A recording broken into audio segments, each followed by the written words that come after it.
യഹൂദിയായിലെ ഒരു ഗ്രാമത്തിൽ ഒരു ധനുമാസത്തിൻ കുളിരും രാവിൽ രാപാർത്തിരുന്നു രജപാലകർ.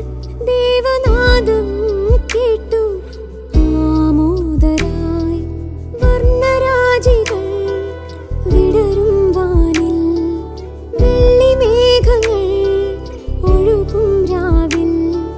താരക രാജകുമാരിയോടൊത്തന്നു തിങ്കൾ